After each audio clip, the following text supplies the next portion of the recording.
ಜೈಲು ಸೇರಿದ್ರೂ ಇತ್ತ ದರ್ಪ ಮಾತ್ರ ಕೊಂಚನೂ ಕಡಿಮೆಯಾಗ್ತಾ ಇಲ್ಲ. ಮಾಧ್ಯಮಗಳಿಗೆ ಅಸಭ್ಯವಾಗಿ ಸನ್ನೆ ಮಾಡಿದ್ದಾರೆ ದರ್ಶನ್. ಮಾಧ್ಯಮಗಳಿಗೆ ಅಸಭ್ಯವಾಗಿ ಸನ್ನೆ ಮಾಡಿದ್ದಾರೆ ದರ್ಶನ್.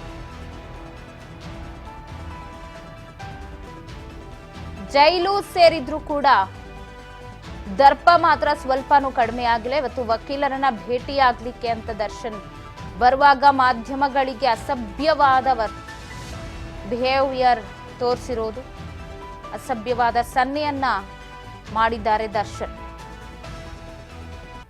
ನಟ ದರ್ಶನ್ ಲಾಯರ್ನ ಭೇಟಿಯಾಗ್ಲಿಕ್ಕೆ ಅಂತ ಬಂದಂತ ಸಂದರ್ಭದಲ್ಲಿ, ಭೇಟಿಗೆ ಬಂದ ಸಂದರ್ಭದಲ್ಲಿ ನೋಡಿ, ಪತ್ನಿ ಹಾಗೆ ತಮ್ಮನನ್ನ ನೋಡ್ಲಿಕ್ಕೆ ಕೈಯಲ್ಲಿ 2 ಬ್ಯಾಗ್ ಅನ್ನ ಇಟ್ಕೊಂಡು ಬಂದಿದ್ದಾರೆ ದರ್ಶನ್. ಬಟ್ ಲಾಯರ್ನ ಮೀಟ್ ಮಾಡ್ಲಿಕ್ಕೆ ಅಂತ ಬಂದಾಗ ಅಸಭ್ಯವಾದ ಸನ್ನೆಯನ್ನ ಮಾಡಿದ್ದಾರೆ ನಟ ದರ್ಶನ್. ಕೆಟ್ಟರೂ ಬುದ್ಧಿ ಬಂದಿಲ್ಲ ಅಂತ ಹೇಳಬಹುದು. ಜೈಲು ಸೇರಿದ್ರೂ ಕೂಡ ದಾಸನ ದರ್ಪ ಕೊಂಚವೂ ಕಡಿಮೆಯಾಗಿಲ್ಲ. ಮಾಧ್ಯಮಗಳಿಗೆ ಅಸಭ್ಯವಾಗಿ ಸನ್ನೆ ಮಾಡಿದ್ದಾರೆ ದರ್ಶನ್. ತನ್ನ ದುರಹಂಕಾರವನ್ನ ಮಾಧ್ಯಮದ ಮುಂದೆ ಮತ್ತೊಮ್ಮೆ ದರ್ಶನ್ ತೋರಿಸಿದ್ದಾರೆ.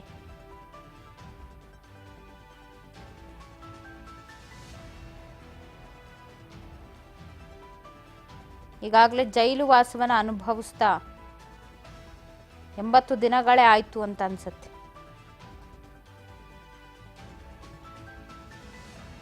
ಇದೀಗ